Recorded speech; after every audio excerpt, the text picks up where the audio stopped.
Oi, gente, tudo bem com vocês? No vídeo de hoje eu vou responder uma das perguntas mais perguntadas de toda a história desse canal, que é como vender as minhas obras, os meus desenhos originais. E quem vai conversar com a gente hoje vai ser um amigo meu que é artista plástico, o Rai.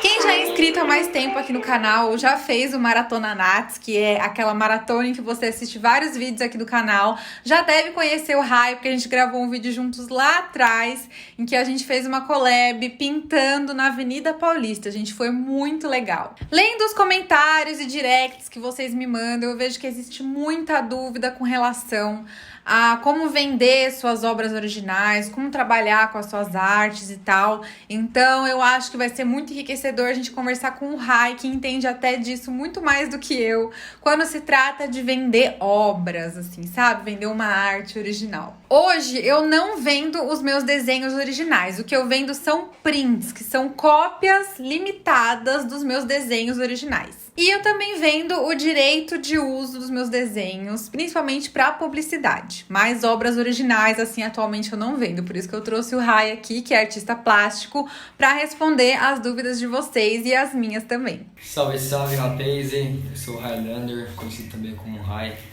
Eu sou artista plástico, residente de Mauá, baiano, e vou contar um pouco da minha trajetória artística. O Rai tá lá na casa dele, mas ele topou responder as perguntas para vocês em vídeo. Então, Rai, seja muito bem-vindo, muito obrigada por participar aqui do canal. E Rai, conta um pouco então sobre você, sobre a sua trajetória, suas inspirações, o que aconteceu aí para você virar um artista plástico que você é hoje. Apesar de parecer um clichê, eu comecei as coisas bem na infância e sempre gostei muito de desenhar, né? Quando eu era criança eu desenhava muito. Eu nasci nos anos 90, então eu tive muita influência de anime que passava na televisão, né?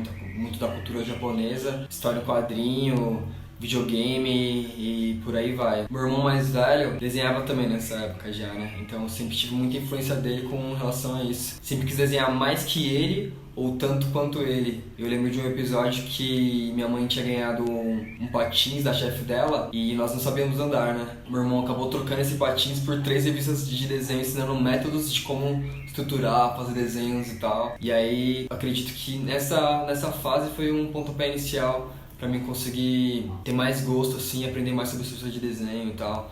Apesar das revistas serem difíceis de ensinar os métodos dele, eu comecei ali a entender algumas coisas sobre esse meio de desenho. Sempre desenhando na escola e tal. Teve até um episódio que na escola, na primeira série, não fazia muita lição. Então a professora chamou minha mãe na escola pra falar que eu só desenhava na escola, que eu não fazia as lições, né? Na época eu assistia muito Pokémon, então eu desenhava muito Pokémon e Dragon Ball, né? Então ela fez esse comentário e foi interessante que minha mãe não me brecou, né? Não falou pra mim parar de desenhar ou parar de fazer as coisas que eu faço. Só explicou que cada coisa tinha seu tempo e a hora certa e que eu podia desenhar em casa, mas que na escola eu tinha que fazer lição. Então ali eu aprendi uma outra coisa também, que tudo tem seu tempo e lugar certo pra se fazer as coisas, né? Talvez se minha mãe tivesse me podado ali, eu tinha talvez criado um trauma ou alguma coisa com relação a isso, mas ainda bem que isso não ocorreu, né? E ainda na infância, eu fui convidado pra replicar um trabalho do Portinari, os retirantes, né? Então eles me deram um algodão cru e eu reproduzi essa tela na escola, porque eles perguntaram, queriam alguém que desenhasse, e todo mundo comentava de mim que eu sempre desenhava bastante, levava pasta de desenho pra escola e tal. E aí eles comentaram e aí me chamaram pra reproduzir. Também teve um outro episódio que quando o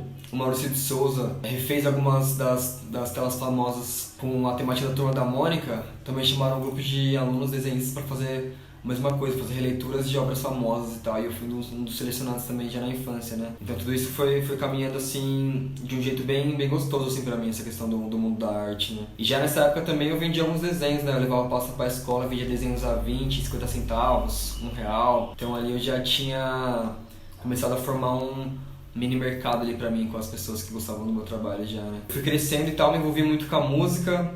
Por boa parte da minha vida eu achei que eu queria ser músico, que eu iria ser músico, né? Foi tomando outra proporção o desenho, eu comecei a estudar, né? Quando eu comecei a trabalhar, ter um dinheiro para me conseguir investir. Eu comecei a fazer uma aula de desenho numa escola próxima da minha casa. Aí depois disso eu parti para outra escola, migrei para outro lugar. Nesse meio tempo entre essas escolas de desenho e o que eu conseguiria fazer de profissão, eu descobri o design gráfico, né? E aí eu consegui ingressar na ETEC Carlos de Campos. E aí eu conheci o mundo do design gráfico e juntamente com isso o mundo do grafite. Então foi uma fase muito louca pra mim, porque eu comecei a descobrir muitas coisas novas, né? Eu lembro que em 2012, 2011, por aí, eu lembro de ter visto uma matéria no SPTV falando de um grafiteiro que eu gosto muito, do Titi Freak. Então eu comecei a ver esse universo de perto, né? Então foi nessa época que eu comecei a grafitar e conhecer outros meios artísticos também, né, juntamente com isso. E aí pra mim foi um divisor de águas, né? Mudou muita coisa na minha vida, esses conhecimentos de estar estudando na ITEC e ter contato também com São Paulo, né? Porque eu moro na região do ABC, em Mauá, e às vezes a gente fica muito à margem do que acontece lá em São Paulo, né? Estando lá e vivenciando de estar estudando lá, eu comecei a conhecer um monte de coisa diferente. E logo após isso, terminando o curso de design gráfico e tal, eu ingressei na Conta Academia de Artes, né? Eu prestei bolsa, consegui bolsa para estudar lá. Fiquei 1 ano estudando desenho, e aí também foi outro divisor de águas, que eu comecei a entender técnicas e outras coisas que estavam debilitadas no meu trabalho, e pessoas que me instruíram muito bem com relação a isso. Enfim, eu tive muitos mestres que me instruíram muito bem com relação a entender esse mundo da arte, né? Eu sou muito grato por isso também. E passando essa fase da Quanta e tal, vivenciando desenho, grafite, tudo juntamente com isso, eu fiz parte de um coletivo chamado Casa Criativa, onde conheci artistas também incríveis de diferentes áreas. Conheci um grafiteiro chamado Tinho e eu comecei a fazer aula de arte contemporânea no ateliê dele, entender mais sobre o mercado e os meios de arte, onde foi outra divisão de águas na minha vida, né? Eu comecei a entender mais sobre esse lance da instituição e do mercado, né? Não só como espectador, mas entender de venda, entender de conceito de trabalho, de poética e todas essas coisas que permeiam esse mundo da arte, né? Depois de toda essa construção aí e tal, comecei a ter um norte pro meu trabalho, consegui estruturar realmente ele e ter um embasamento necessário, né, para deixar ele minimamente forte e consistente para ingressar nesse lance de cair pro mercado, para instituições e para essas coisas todas que eu fui conhecendo nessa trajetória. Apesar de eu querer ter sido muita coisa na minha vida, a arte tomou uma proporção que gerou eu estar aqui no caminho que eu tô, fazendo o que eu faço hoje em dia, né? Isso pra mim é muito foda, porque a pequena coisa do meu irmão de me influenciar quando criança e tal, e eu passar por toda essa trajetória de anime, videogame, a rua, o grafite, o skate, a música, tudo isso me empurrou pra esse lugar onde eu tô, e toda essa bagagem é o que eu carrego hoje em dia no meu trabalho. Então isso pra mim é muito proveitoso, eu fico muito feliz com isso. E essa é a minha história. Um menino da Bahia que veio para São Paulo, pobre e que tinha pouco acesso a muita coisa que queria fazer, que gostava de fazer, mas que isso não foi somente coisas limitantes, né? Isso também alimentou a minha fé para mim lutar para conseguir chegar em lugares que eu queria chegar. Agora uma dúvida minha, quais são as suas 3 obras preferidas que você fez e quais são as tuas 3 obras preferidas de outros artistas? Assim a gente consegue entender um pouco mais sobre as inspirações dele, né? Bom, como criador é até difícil pensar qual a obra favorita, porque eu gosto de muita coisa que eu faço, né, logicamente, mas tem um trabalho que eu fiz na minha primeira série de produção no vidro que chama Pelo Queima o Seu Coração, que é um dos meus trabalhos favoritos. E que ele acabou sendo quebrado, né? Ele se quebrou e aí foi destruído. Em segundo lugar, eu gosto muito de um trabalho que eu fiz que chama Santos da Favela, que foi inspirado no disco do Rapa, lá do B, lá do A, que eles colocam na capa, né, esse Santos da Favela, que é os traficantes locais que fazem esse paralelo, né, da pessoa ser o vilão, mas ao mesmo tempo que ele é o vilão, ele também é o herói, porque ele traz o sustento para a comunidade, ele compra botijão de gás, ele traz uma certa proteção, ele compra remédio e tal, então tem essa ambiguidade da coisa, né? E em terceiro lugar, eu gosto muito de um trabalho que chama Lamentação, que eu misturei colagem com a pintura e tal, no vidro, né? E aí eu gostei muito do resultado. E essa minha poética de agora tem me agradado muito nos meus trabalhos mais recentes. Tem me suprido bastante. Das pessoas que mais me influenciam, eu gosto muito do trabalho da Beatriz Milhazes. Tem um trabalho dela que chama Nega Maluca, que tem uma composição de cores bem legais. Os trabalhos dela me influenciaram bastante, né? Eu comprei um livro sobre toda a trajetória artística dela e eu gostei muito, me influenciou muito com o uso das cores e de como trazer um trabalho mais brasileiro, assim, né? De cavucar suas raízes, entender ela e transparecer isso no seu trabalho, né? Eu gosto muito também de um trabalho que chama Mizu, de um artista taiwanês, mas ele é radicado nos Estados Unidos, que chama James Jean. Eu gosto muito do trabalho dele, a produção dele também me influenciou bastante. E o Herbert Baglioni também é um cara que, quando eu conheci o trabalho dele na SP Art, eu gostei muito da produção dele mais colorida e tal, e foi uma coisa que me influenciou bastante também no meu trabalho. São um dos meus favoritos, assim. E o meu irmão, né?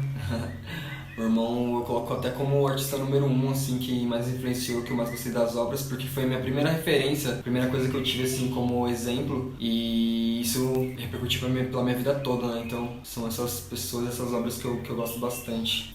Existem X artistas, né, que me influenciaram muito. O Clint também, Gustavo Clint, eu gosto bastante. Rubem Valentim também, gosto muito do trabalho dele, entre outras pessoas, assim, que me influenciaram bastante. Agora, gente, eu vou ler as perguntas que vocês mandaram lá no Instagram pro Rai responder. Então, começando pela pergunta da Lima Cristina Maria dos Santos: como é trabalhar como artista plástico?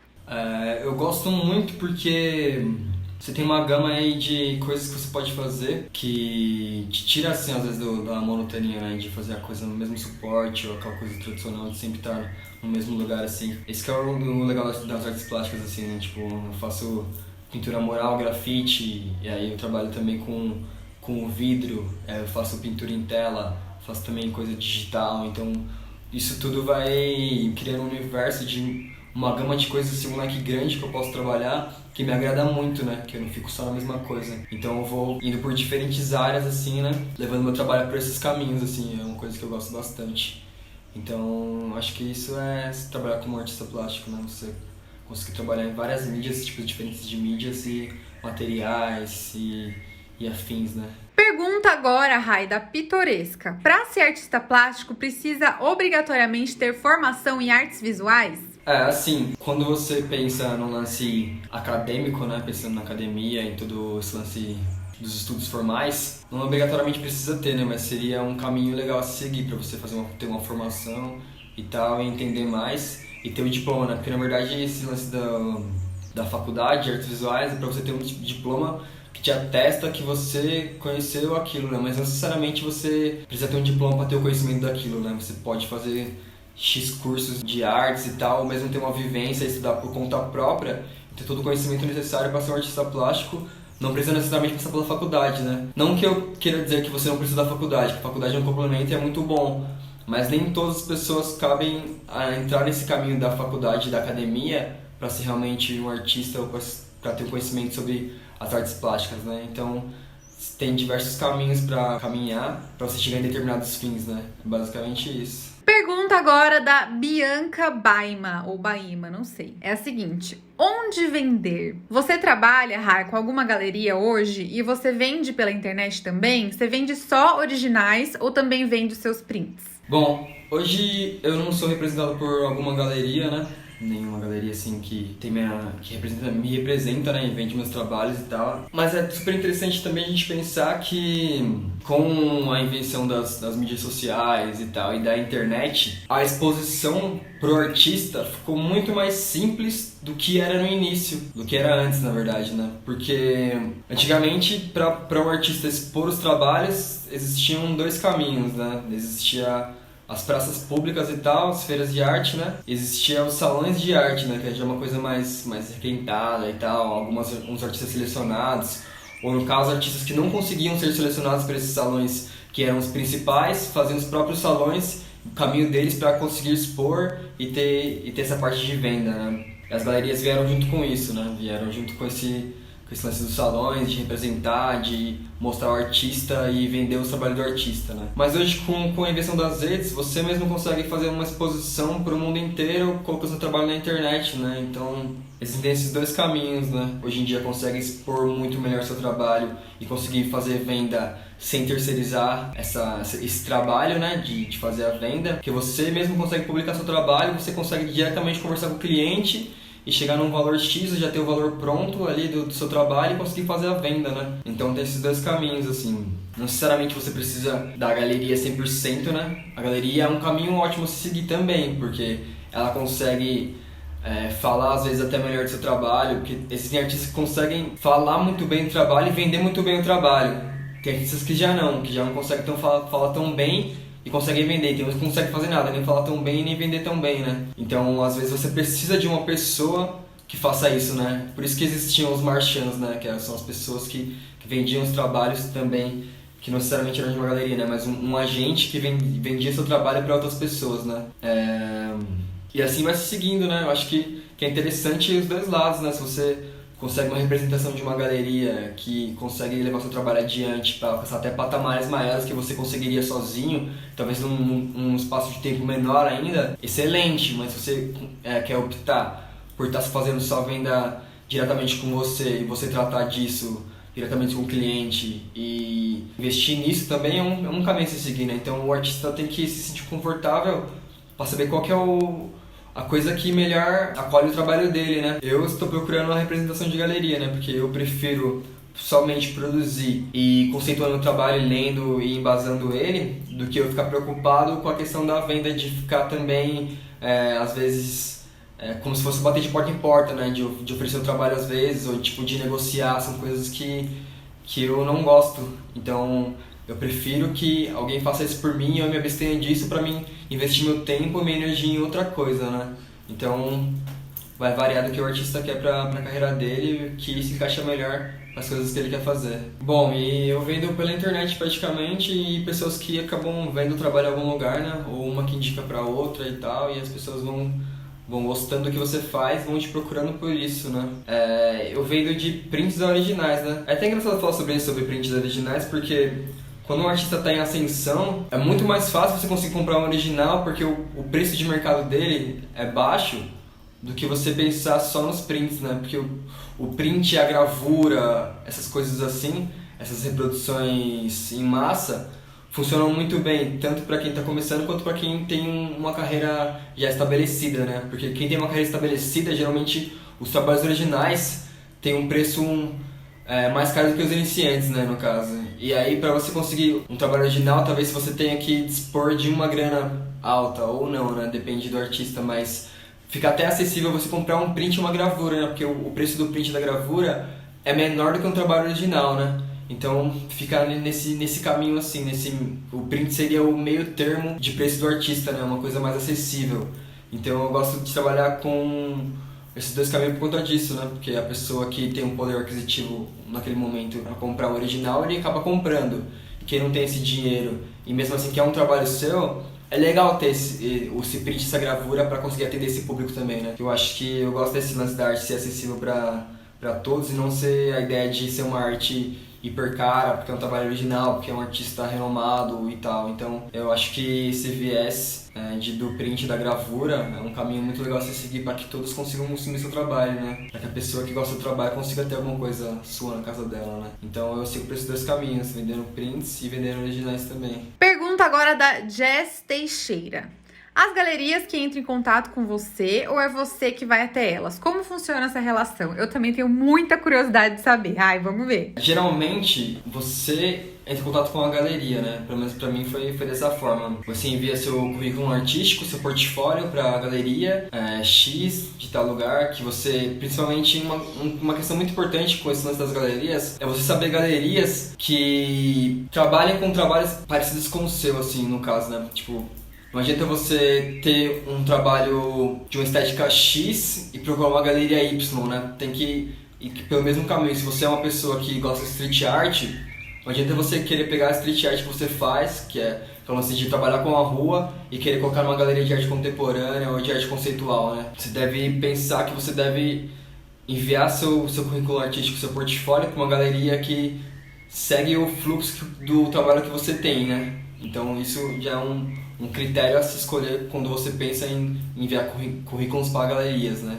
A galeria pode te chamar também, caso você faça salão de arte e tal, passe em algum salão, algum outro edital, tudo mais. E aí as pessoas, os curadores, os críticos, todos estão de olho, né, no trabalho de novos artistas, porque tudo esse lance do artista emergente são coisas que as pessoas querem investir também, né? Então, às vezes você passando, talvez, colocando um trabalho numa Bienal, num salão de arte X e tal, talvez uma galeria possa ver algum curador que foi curador desse salão ou desse evento de arte, seja também curador de uma galeria ou crítico de uma galeria, ele vê o seu trabalho, acha o trabalho potente ou suficiente, ou gosta muito do seu trabalho, ele pode entrar em contato com você e até negociar e tal, conversar sobre ter uma representação aí numa galeria e tudo mais, né?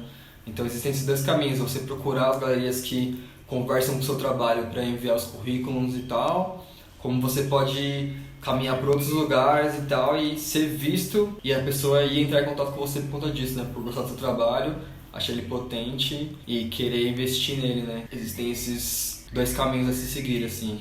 Pergunta da Rayane Cruz agora. Você acha que vale a pena vender obras sob encomenda? Eu acho super interessante, mano, porque como ocorreu no passado com os mecenas, né, com o mecenato, que as pessoas tinham dinheiro, bancavam a produção artística do artista, né, isso com relação a temas que eles gostariam que fossem pintados, né, então é difícil até pensar na liberdade do artista nessa época, assim, de conseguir, às vezes, impor alguma coisa que ele queria, a visão dele, em contrapartida com a pessoa que estava investindo dinheiro para ele conseguir fazer essa produção e concordar com o que ele queria produzir e tal, né, que era mais maçante nessa época, né, hoje em dia é muito mais simples, né, e eu achei interessante isso, porque funciona como um mecenato esse lance da encomenda, assim, porque a pessoa investe em você, acredita no seu trabalho, gosta do que você faz e te dá o dinheiro para você conseguir produzir uma obra até específica, talvez, né?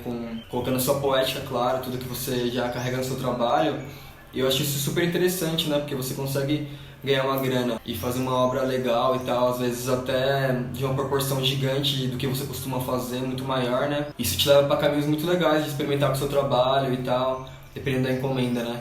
Eu acho super interessante, acho que todo artista deve fazer sim trabalho sob encomenda, mano. Porque isso agrega bastante e é como eu falei, né? Você tem uma oportunidade aí de estar fazendo uma produção nova, talvez alguma coisa diferente, a partir de pessoas que acreditam em você, que investem um dinheiro para que você consiga realizar coisas novas, né? Então eu acho isso super interessante. Muito boa essa pergunta aqui da Fernandes Larissa. Achei bastante filosófica também, tá? Quando que a Fernanda sabe que as obras estão prontas para serem vendidas? Isso eu acho que acredito que vai muito do feeling do artista mesmo, né? Quando eu iniciei, como eu contei no início aqui do vídeo, eu, quando criança, já tinha um mini mercado assim, eu já mostrava meus trabalhos e tal, a galera ficava interessada, eu vendia, nem que fosse um preço super simbólico de 50 centavos, R$1, 20 centavos, mas ali já existia uma venda, né? Já existia uma moeda de troca, né, pelo serviço que eu estava fazendo ali. Então eu acho que o artista deve sentir quando o trabalho dele está realmente pronto para ser vendido, né? Eu nunca tive vergonha do meu trabalho, eu sempre busquei muito, sempre lapidar ele, evoluir e querer alcançar lugares maiores, né?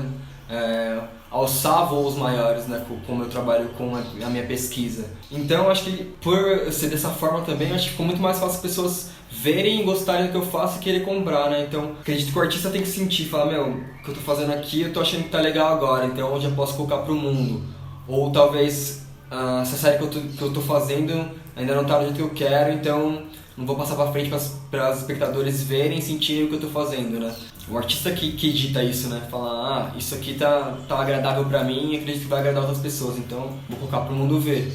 Porque tem muito esse recorte, né? A gente vê muita coisa publicada em tal rede social e todo dia tá ali vendo coisas novas, mas nem sempre as pessoas que postam tudo, né? Sempre tem esse recorte. Então, você que decide quando você vai colocar a venda, quando você não quer colocar a venda, quando você acha que aquilo precisa ser incubado para ter um tempo maior ali de incubação para estar pronto, ou se você acha que você fez ali e aquilo já te agradou, já está pronto, você vai colocar para o mundo ver, então é isso, entende? Então acho que o artista tem que ter esse feeling de saber quando o trabalho dele está bom ou não o suficiente. E eu sempre fui um cara que sempre pedi muita opinião dos outros também, né? Então sempre que eu faço alguma coisa, eu mando para outras pessoas que às vezes são da mesma área e pessoas que também não são da mesma área que eu para ter um julgamento para aquele trabalho que eu tô fazendo, né? Pra falar o que acha, pra ver também se o que eu fiz, que eu gostei de fato, né? Tá passando a mensagem que eu quero passar. Então eu mostro para as pessoas e pergunto, o que você achou disso aqui? O que você acha? Isso aqui tá bom, às vezes não tá, e às vezes eu concordo com pensamentos, às vezes não, né?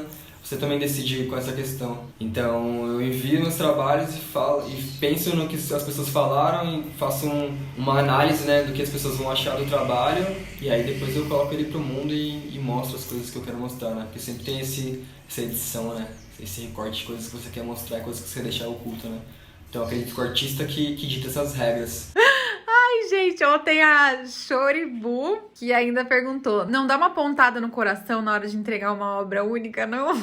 Essa pergunta aqui é muito legal porque realmente tem coisas assim que é difícil desapegar, né? Obras de arte, simplesmente quando você, colocando você como criador, você vê a criatura ali, às vezes você não tem um desapego assim, né? Mas tem um ditado popular que diz que filho você cria com o mundo, né? Então eu coloco essa tese assim também com o meu trabalho, né? Tipo, existiram obras que eu fiz, alguns trabalhos que eu fiz, que eu falava, meu, esse daqui eu não vou vender não, vou deixar aqui pra mim de acervo e tal. Como existem trabalhos que eu faço isso, né?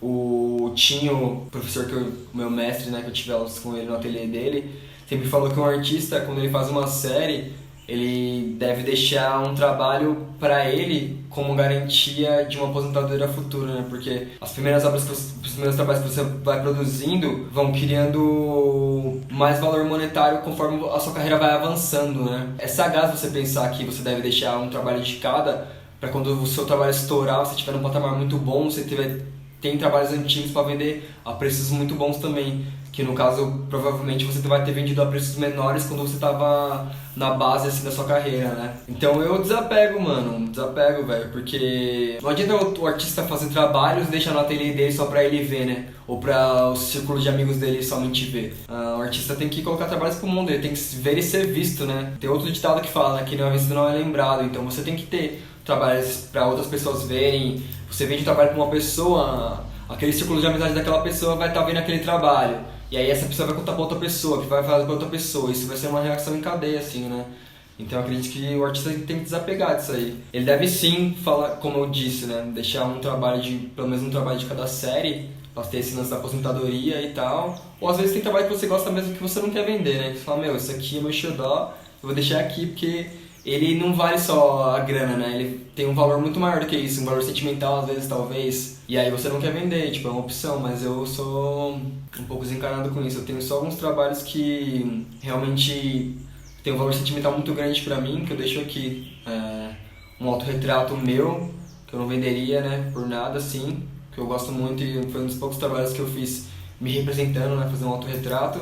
E um trabalho da minha primeira série, que foi uma representação da minha mãe também, né? Uma visão romântica da minha mãe, assim, após a morte do meu pai, que é um trabalho também que, pra mim, assim, eu não tenho a pretensão de venda. Mas é interessante pensar no desapego mesmo, que o artista cria obras pro mundo, né? Você tem que pensar que você precisa de dinheiro e vice-versa, né? E é um círculo, né? Você vende a obra pra ter dinheiro pra fazer mais obras, né? Mais trabalhos. Então aí vai girando a engrenagem do artista. Chegaram aqui 2 perguntas parecidas e bem interessantes. A Malu Criou perguntou se você fica com saudade dos originais que você vende. E a Amada Arte quer saber como desapegar das artes em troca de dinheiro, porque ela tem dó de vender. Ter dó de vender é complicado, porque tudo é um ciclo, né? Você estuda uma técnica e tal, desenvolve uma poética, pensa um conceito pro seu trabalho, cria um trabalho, tem a ideia, a concepção do trabalho, traz o trabalho pro mundo físico. E desse trabalho para o mundo físico, pessoas se interessam por ele, por X motivos, e compram o seu trabalho. Esse dinheiro vem para você, retorna o que você investiu, claro, né? E você vem com o seu lucro para conseguir reinvestir num trabalho novo, e assim vai rodando a engrenagem, né? Então a pessoa nunca pode ter dó de vender os trabalhos, porque se você não vende, você não vai ter o retorno financeiro para conseguir investir em novos trabalhos, né? Então vai virando uma bola de neve, a não ser que você seja uma pessoa que não necessita de venda de trabalho para conseguir fazer sua produção, que você já tem uma renda que não dependa disso, ok, mas eu acho que todo artista necessita disso, né? De vender para a grana retornar, para você conseguir reinvestir, e assim vai rodando, né, a engrenagem, vai sendo uma coisa constante. Faz dinheiro, investe dinheiro, faz dinheiro, investe dinheiro, e assim vai indo, né? Vai caminhando, então obras dependem disso, né? Bom, em relação a dar uma dó, assim, uma pontada no coração quando eu vou entregar algum trabalho original único, na verdade eu não penso nisso, não fico com dó, eu fico pensando que a pessoa que comprou você não é uma privilegiada, né? Porque é uma obra única, uma peça única, e só ela vai ter. Então, quando eu penso em obras originais, eu penso muito nisso, né? Tipo, a pessoa colocou uma energia naquilo, e aquilo é uma coisa única, né? Mas mesmo que a mesma pessoa replique e faça outra igual, não vai ser a mesma energia, porque a pessoa já tá com outro pensamento, vai fazer de outra forma, mesmo que queira copiar 100% vai ser de outra forma e tal. Outro lance de tempo, então nunca vai ser a mesma coisa, né? Eu disse aqui também que uma obra minha foi quebrada e eu não quis fazer uma outra obra da mesma forma, porque eu falei, meu, não vai ser a mesma coisa, não vai ser a mesma energia que eu vou estar, não vai ser com o mesmo sentimento que eu fiz a obra e tal, tudo mais, o trabalho, né? Então eu fico feliz, velho, quando as pessoas compram coisas originais, porque são coisas únicas, elas... Não sei se todas têm essa ciência de que são coisas únicas e ali tá um valor inestimável por isso, né? Porque as pessoas fazem essa moeda de troca do dinheiro, mas o trabalho tem muito mais valor que isso, né? E é um paralelo muito louco, porque são duas coisas muito diferentes, né? O preço e o valor. O preço é com relação à matéria, quanto você gastou para fazer, quanto que você teve de matéria bruta, de seu trabalho, de horas trabalhadas e tal. E o valor ultrapassa isso, né? Porque são suas experiências de vida, são seus sentimentos ali, então são coisas que talvez o dinheiro não possa pagar, mas a gente tem que trocar, ter essa moeda de troca que é o dinheiro, né? Então, às vezes a gente não consegue medir, assim, até quando a gente fala pra monetizar o que a gente faz, né? Às vezes até é difícil por conta disso, né? Mas eu não tenho dó não de vender os trabalhos, eu fico muito feliz que a pessoa que está comprando, que está adquirindo esse trabalho, está tendo uma obra única, uma coisa original, está comprando minha experiência, né? Está comprando tudo que eu sou, está comprando uma fala minha, né? Tá comprando um pedaço da minha vida. Então, eu acho isso muito interessante. Eu fico muito feliz quando eu vendo obras por conta disso, né? Que aquela obra tem um lar e a minha história tá ali fazendo parte e a pessoa que vai ver ali, o espectador, vai tirar as conclusões dela a partir dos signos que eu coloquei ali, da codificação que eu fiz, vai tentar decodificar aquele trabalho. E isso é muito louco, mano, porque abre uma conversa, abre um leque. E eu acho que o interessante da venda da obra de arte também é isso, né? A Jess Teixeira mandou mais uma pergunta bem prática. Como é feito o envio desses quadros originais grandões? Gente, eu imagino que dê, assim, muito trabalho, né? O envio de trabalhos de arte é até engraçado pensar, né? Porque existem X formas, existem X trabalhos. Então vai muito do que o artista trabalha, de que matéria que ele usa, que mídia que ele usa. Por exemplo, utilize o vidro. Se for coisas para perto, eu consigo embalar um papel mesmo, colocar plástico bolha e levar na mochila, dependendo se for uma 4, uma 3, consigo levar na mochila, transportar e levar para o cliente, se for um cliente próximo. Se for uma coisa mais distante, eu já necessito de um outro tipo de transporte, eu preciso colocar ele numa caixa de madeira, vedar direitinho, colocar o plástico bolha, colocar outros elementos ali para proteger o trabalho, para ele não chegar danificado até o cliente. Então vai variar muito do que o artista trabalha, né? Então vai variar muito de que tipo de mídia que você trabalha, né? Que você está trabalhando e tal. Recentemente teve uma obra da Leonardo da Vinci que foi descoberta, né? E fizeram todo um estudo para saber se era dele mesmo, e atestaram, falaram que era dele mesmo, bateram o martelo e foi pro leilão. E aí quem comprou, na hora de fazer o transporte, colocaram 2 caminhões iguais para levar o trabalho, para não correr risco de alguém roubar, caminhão com escolta, blindado, com todo um cuidado para carregar aquela obra, né? Que valia um preço exorbitante e tal. Então vai variar muito, né? Como que a obra é feita, quanto que a obra vale, a fragilidade da obra. A gente pensa em trabalho grande, mas o que é feito esse trabalho? É feito de vidro, é feito de papel, feito de plástico, como que ele é feito, né? Então vai variar muito disso. Existem empresas que são especializadas em transporte de obra de arte. Então se você quiser contratar alguém que faça esse trabalho assim pra você com qualidade finíssima e tal, pode fazer, mas também você consegue, talvez dependendo do tamanho, colocar num tubo e levar, dependendo do lugar que for levar, né? Se for uma coisa no mesmo estado, se for uma coisa em outra cidade, outro estado, outro país, vai variar muito de acordo com essas coisas, né? Para fazer o transporte do trabalho de trabalhos grandes, né? Em dimensões gigantescas. Mais uma pergunta prática aqui, Rai. A Milena Registro quer saber se o transporte já estragou alguma obra sua e quais cuidados devemos ter no transporte e na entrega. Nos trajetos que eu fiz de trabalho, assim, nunca estragaram nenhum trabalho meu, não. Assim, mas já aconteceu em contrapartida com isso de pessoas em exposições não terem cuidado devido com o trabalho e estragarem o trabalho em exposições, né? Então vai muito do que a pessoa, se a pessoa tem apreço com o que ela tá carregando ali, com o que tá sob o cuidado dela, né? E mais do que outra coisa, assim, né? Se a pessoa tem um cuidado e ali ela tem precaução para tudo que ela vai fazer, é uma coisa, né? Se a pessoa já é mais relaxada, não tá nem aí porque ela tá cuidando ali, já é outro caminho, né? Mas com relação a trajetos assim, nunca estragaram não, nenhum trabalho meu em trajeto, assim, mas pode ocorrer também, né? E aí vai muito de quem que tá levando, né? Se é uma pessoa que tem ali um contrato, alguma coisa, alegando que vai ressarcir ou vai restaurar caso ocorra alguma coisa com o trabalho, né? Porque tudo isso tem que ser conversado antes também, né? Tem que ter tudo isso aí nas cláusulas ali, e fazer tudo ali no diálogo, ali no contrato também, né? No escrito, pra já não ter problemas futuros com isso, né? Porque pode acontecer.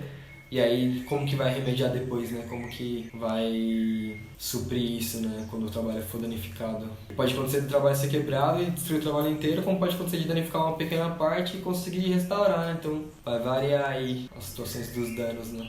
Então tudo tem que ser muito conversado e bem escrito, colocado tudo ali bem visível, né? E bem dialogado. A Art by Gleice Favacho, é isso? Acho que ela queria que você falasse sobre molduras, prints e impressão fine art. Você tem algum papel preferido? E como você faz as molduras? Se você faz sob encomenda, como que é isso? Gente, eu particularmente tô me interessando mais agora por entender sobre molduras, a importância que a moldura tem, enfim, quero muito saber aí do Rai também. Sobre a questão de moldura, assim, vai variar muito do trabalho, assim, né? Ou do cliente mesmo que compra, assim, caso ele queira comprar alguma moldura específica. Todas as molduras que eu faço são sob encomenda, né? Eu mesmo não produzo nenhuma moldura. A minha primeira série de trabalhos em vidro, eu produzia as molduras, né? Porque eu não tinha uma noção de como que eu iria trabalhar e eu fui muito por tentativa de erro e acerto, né? Então foi tudo no feeling mesmo, na experiência propriamente dita, assim. Então eu fiz as molduras e tal, peguei as madeiras, cortei, fiz as furações, coloquei os suportes para colocar os vidros e tal. Tudo saiu muito torto, muito ali, mas agradou esteticamente o que eu queria, né? E supriu, porque na época eu também não tinha condição financeira para estar fazendo sob encomenda das molduras, então eu quis fazer tudo por minha conta mesmo. Aí posteriormente, depois disso, comecei a trabalhar com vidro já fazendo moldura sob encomenda, né? E já na questão das telas de painel, às vezes eu coloco moldura baguete, que eu acho bem legal assim.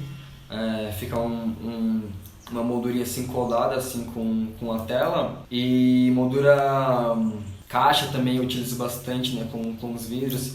Então existem alguns tipos de molduras que eu gosto de trabalhar assim, né, mas vai depender do trabalho que eu tô fazendo ali, se é no vídeo, se é na tela, ou como que eu consigo utilizar o suporte ali, conversando com a moldura, né. Com relação aos prints, eu faço dois tipos de trabalho de print, né. Eu trabalho no print digital, fotográfico, né, que é a impressão por uma máquina que praticamente é como se fosse um processo químico assim, de revelação de foto, né, do papel, assim, que é o fotográfico, né.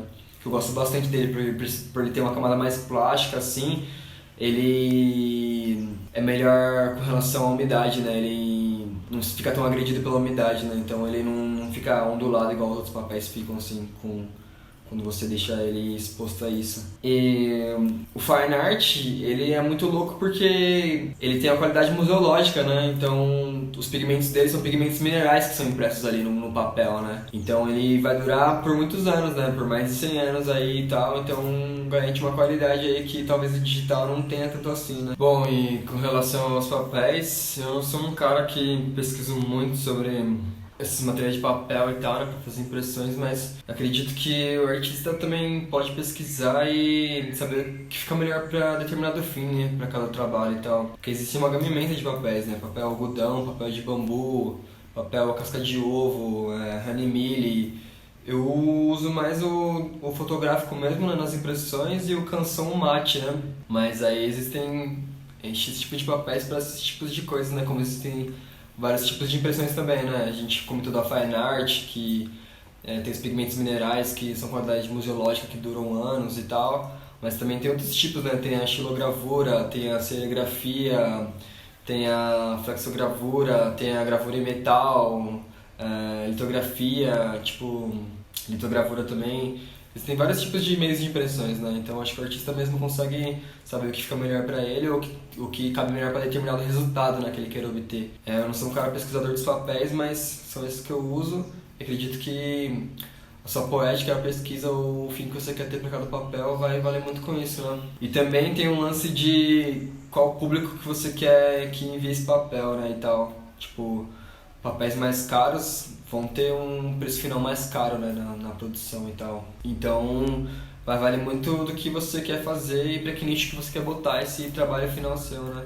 A Flower Original quer saber: Como eu faço para vender uma cópia ou uma obra original? Eu preciso autenticar no cartório? Como você garante para o cliente que ela é original mesmo? Bom, para vender uma cópia ou uma obra original, o legal da cópia é você assinar ela, né, e tal. Aí isso garante, né, que é um atestado que é um trabalho original, né. E aí você faz a lance da chancela também, né.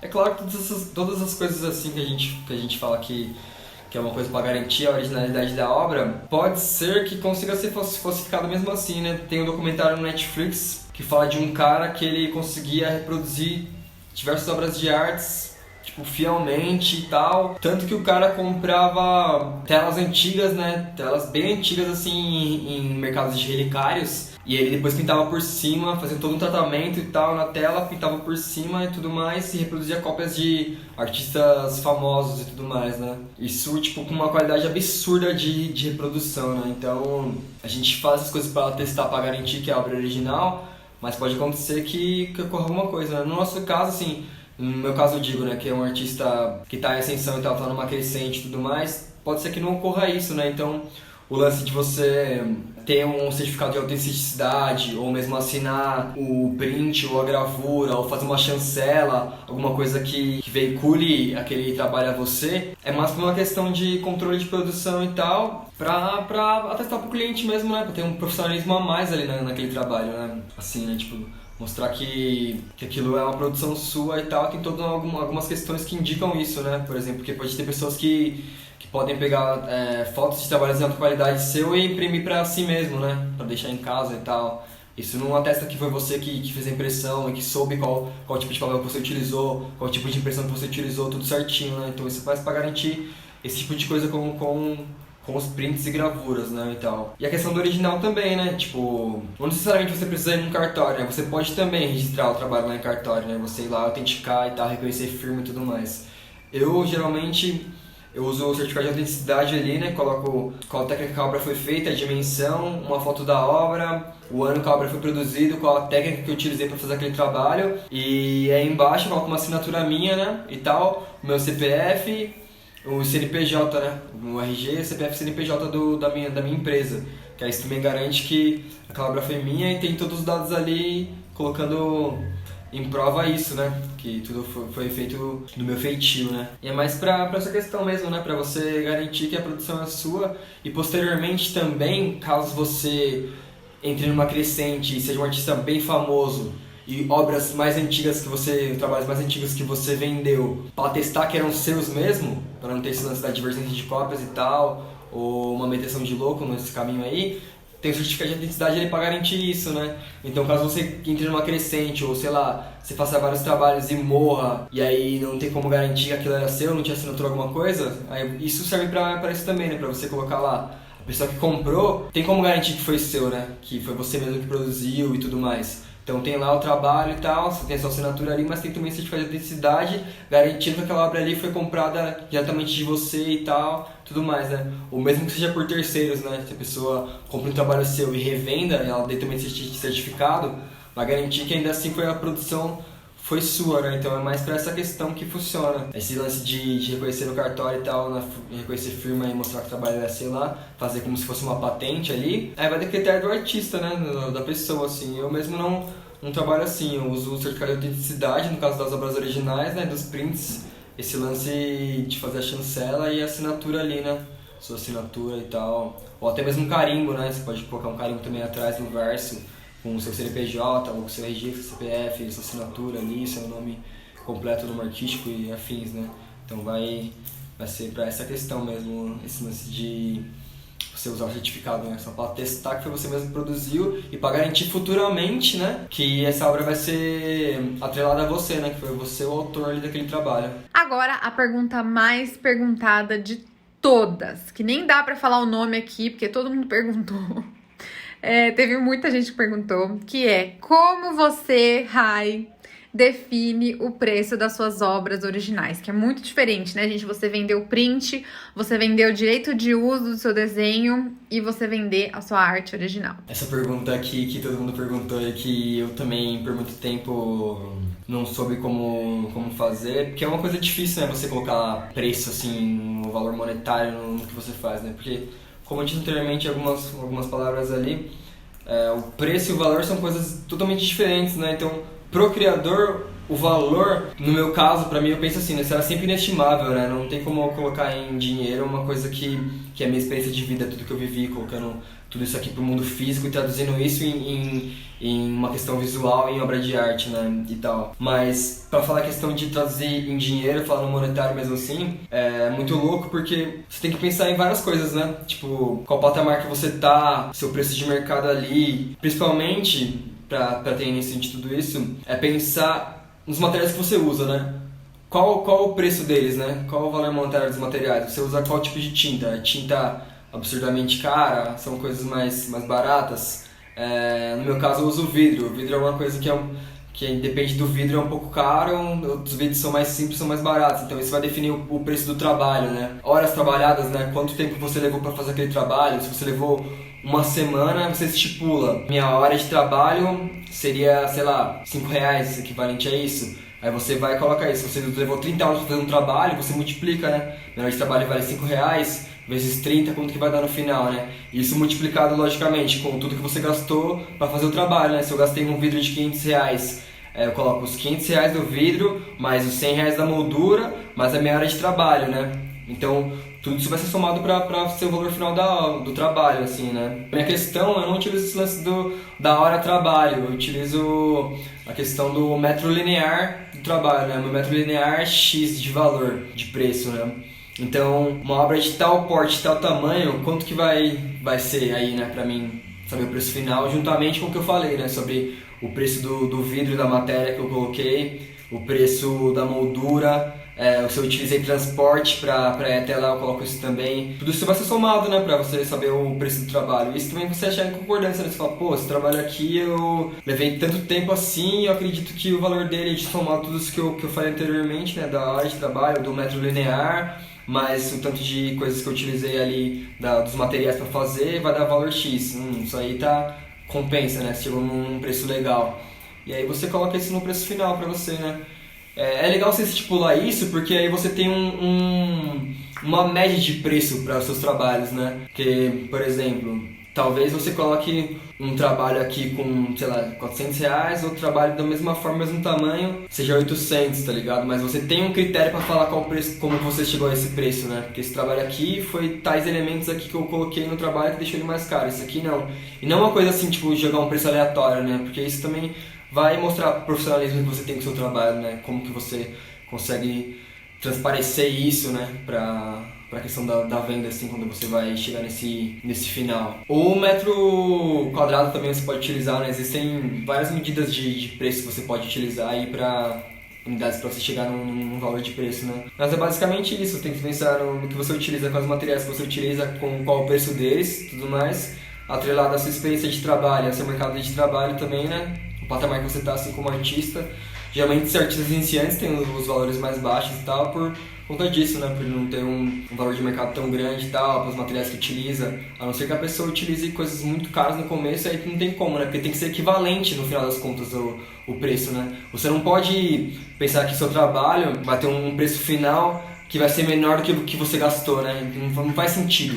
Você tem que ter o retorno que você gastou ali de matéria, né? E juntamente com o lucro, para que você possa conseguir obter lucro mesmo e reinvestir esse dinheiro para novos trabalhos, né, e tal. É basicamente isso, né. É muito louco também porque a gente não pensa na gestão do trabalho, né, assim como artista. A gente acha que um artista é uma pessoa que simplesmente só produz, mas ela também tem que pensar em todo esse outro lance, né, na gestão do trabalho dela, né, como que ela consegue gerir isso, na questão de saber o preço de cada coisa que ela utiliza, cada matéria, o gasto que ela faz aí de energia, ou de internet, ou de outras mídias que ela utiliza para usar isso para agregar o trabalho dela também. Então tudo isso aí conta no final do trabalho, né, do valor da obra mesmo. Tanto o estudo que você teve, a experiência que você teve, tudo isso aí vai agregando, né?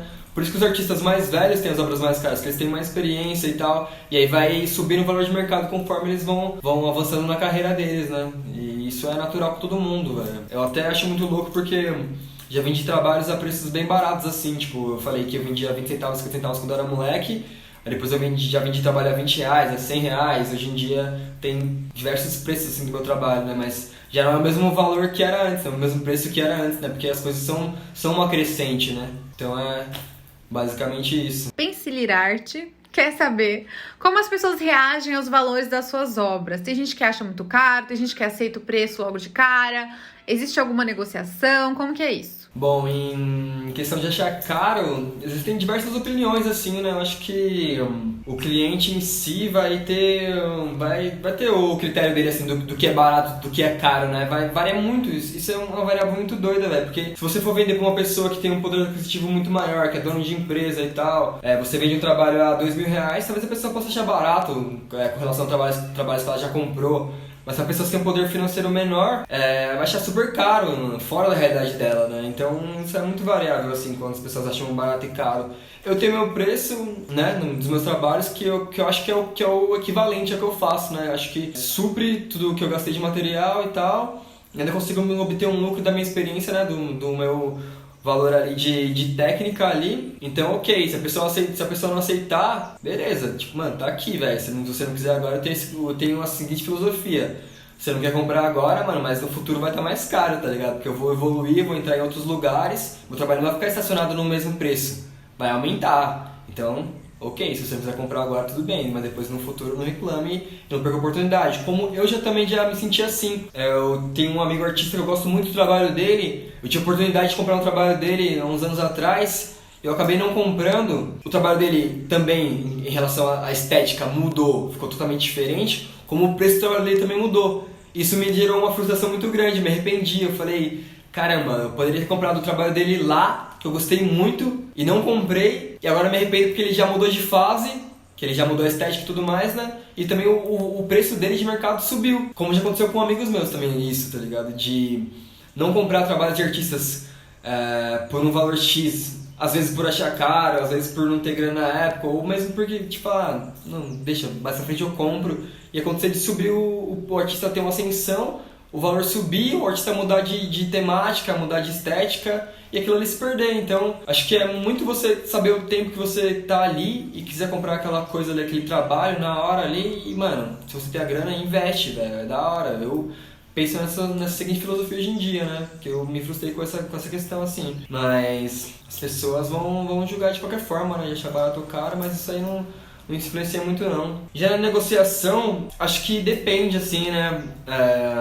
Todo mundo fala com relação a desconto e tal, mas eu acredito que a obra de arte não seja nada diferente do que as pessoas já comprem, né? Quando a pessoa vai comprar um carro, às vezes ela não consegue mais que 10% de desconto, 5%. Por que com um trabalho artístico ela vai querer que você dá 20, 30, 50% de desconto, assim, né? Abaixe um valor absurdamente para esse trabalho, né? Então, eu trato da mesma forma, porque é o mercado da mesma forma, né? Então, se a pessoa ali tá com muita vontade e tal, ou você acha que vale a pena abaixar um pouquinho, porque aquele trabalho ali você abaixa um pouquinho aqui, mas menos assim você vai conseguir ter um lucro legal, beleza, daí negociando com o artista, né? Ou mesmo você tá sem grana nenhuma, velho, você precisa de dinheiro, você faz um saldão, tem que vender a 50% de desconto, ou a 30%, tipo, tem essas variáveis assim, né? Tem essa questão, né?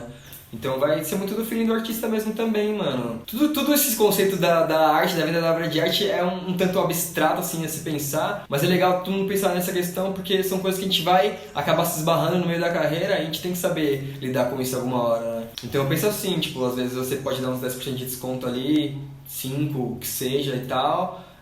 Ou facilitar em parcelar o trabalho, falar, eu posso parcelar talvez mais parcelado do que você convencionalmente faz. Você faz em 4, faz em 6. Ou aumenta os juros, você fala, eu consigo tanto sem juros. Porque, mano, é interessante que o artista venda, é interessante que a pessoa compre também, né? Então tem que ter esse mercado circulando sempre, né? Então às vezes é legal você dar um desconto ou aumentar, conseguir fazer alguma coisa, né? Principalmente por pessoas que talvez não tenham um poder financeiro que compre de boa e você queira que essa pessoa acesse também seu trabalho, você dê maneiras para ela conseguir comprar, né? Que é a questão também de você oferecer talvez obras mais baratas, tipo não original, oferecer um print, afins e tal. Então tem que ter um jogo de cintura com relação a isso, né? E com relação a essa negociação, caso eu falei tudo como você fosse fazer uma venda primária, né? Você é ali o cliente, né? Caso você tenha um marchão representado por alguma galeria, é a galeria que faz todo esse trâmite aí e tudo mais, né? Com relação aos preços assim, de trabalho e tal, né? E isso sempre tudo muito bem conversado também, né? Você colocando seu ponto de vista ali e eles falando deles e tal. E com relação também ao mercado ali com o cliente. E aí vai acontecendo as coisas, né? Tem coisas que dá pra ser mais maleável, tem coisas que não, né? Então vai variar bastante. Pergunta agora da Cíntia Grazi. Fazer print barateia o valor da obra original? Tipo assim, se tiver uma obra original sua que não tem nenhum print dela, ela vale mais? E aí você fazer várias cópias dela faz com que a obra original valha menos? Quero saber também. Bom, se o valor do print barateia o preço da obra original, acredito que sim. Tanto que eu não gosto, particularmente, eu não gosto de fazer impressões de trabalhos originais, né? Fazer print, porque eu acredito que assim, um artista quando está na sua base inicial, então está tendo ascensão na sua carreira, o preço da obra original dele é acessível, né? É um pouco mais barato assim. Então, se você fazer o print daquilo, a pessoa não vai querer comprar o original porque já tem a impressão, né? Já tem o print ali. Então acho que isso desvaloriza o trabalho original, né? Porque se a pessoa tem condição de comprar o original ou o único, deve comprar o único, né? Deve comprar o original. Porque como eu disse anteriormente, eu acho que quando a pessoa compra o original ali, é uma peça única, só tem aquele, é a sua experiência, é a sua fala, é a parte da sua história sendo comprada, né?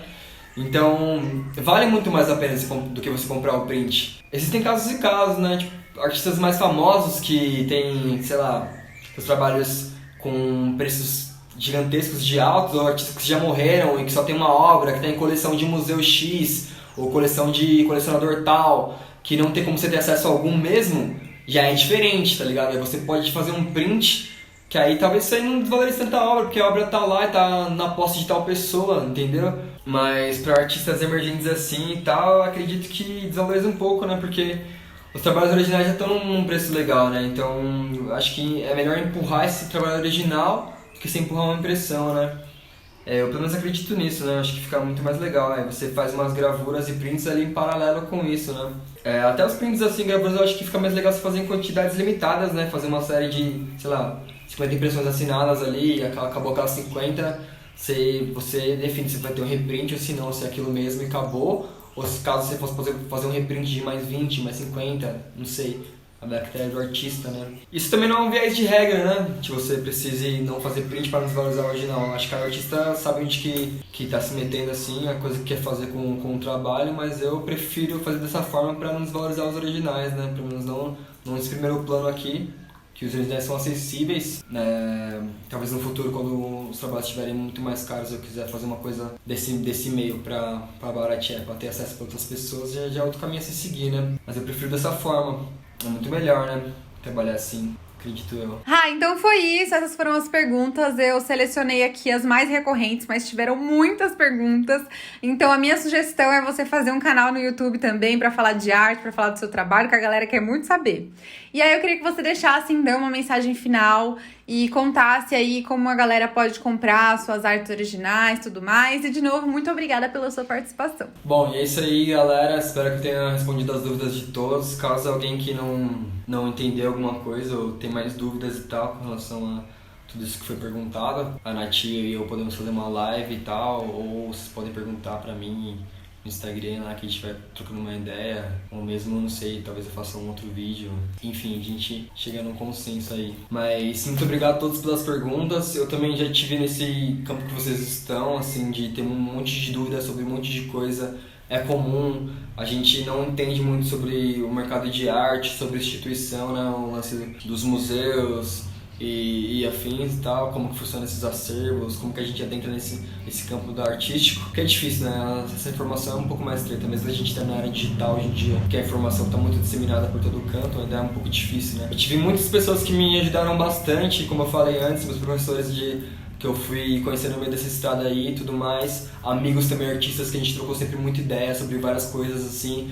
Então, o lance é esse mesmo, mano, é ser curioso, é perguntar, é tentar em contato com pessoas, com gente do meio da área e tal, e adquirir experiência, né? Tem coisa que a gente só aprende vivendo mesmo, experienciando, né? Eu tive minhas próprias experiências. Tudo que eu vivi foi praticamente tentativa de erro e acerto, né? Trocando ideia com uma pessoa ou outra, artistas mais velhos, sempre tive muito contato, que é muito interessante, muito importante também vocês conversarem com pessoas mais maduras no mercado de arte e com os trabalhos mais maduros também, mais consistentes, porque eles vão te ajudar muito a entender o seu trabalho, entender como você deve se portar como artista nesse meio todo, né? Então minha dica é essa também, mano. Troquem ideia, troquem informações, mostrem trabalhos, não tenham vergonha. Talvez vocês não precisem mostrar em redes sociais e tal, mas mostrem para pessoas que vocês acham que influenciam vocês, que inspiram vocês, né? Falar, o que você acha disso aqui? Tem uma crítica. E sempre, mano, critiquem e sejam abertos a serem criticados também, mas de um jeito super construtivo, porque isso ajuda totalmente, meu.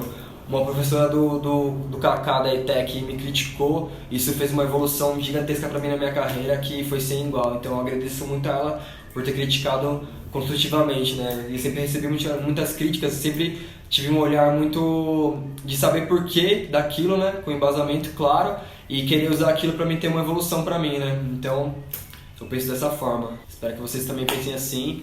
Muito obrigado pelas perguntas, muito obrigado aí. Só me seguir lá nas redes. Instagram vou deixar aí para nós colocar aí e tudo mais, portfólio e afins, e aí a gente vai trocando uma ideia com relação a isso futuramente também. E é isso, rapaz, muito obrigado aí pelas perguntas e por tudo, espero que tenha ajudado vocês. Façam coisas, das coisas nascem as coisas, né? Então aproveitem o caminho, curtam o processo e sejam felizes com tudo isso, né? Eu acredito que a arte tem diversas funções e podem ter X motivos para serem feitas e cada um tem o seu, cada um tem a sua função com a arte. Eu acho que ela é uma matéria muito maleável, assim, né? A gente consegue fazer várias coisas com ela, assim.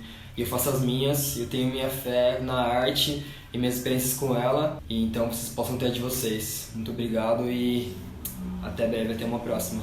Gente, foi isso. Espero que vocês tenham gostado, tirado as dúvidas de vocês. Se vocês tiverem mais dúvidas, comentem aqui nesse vídeo, que se precisar, a gente grava uma parte 2, ou a gente faz uma live juntos, ou a gente responde lá no Instagram. Enfim, a gente dá um jeito aqui pra poder tirar as dúvidas de vocês, tá? Então comenta aqui embaixo. Obrigada pra quem assistiu até aqui. Não se esqueçam de se inscrever no canal, clicar em gostei, me seguir nas redes sociais, seguir o Rai nas redes sociais também.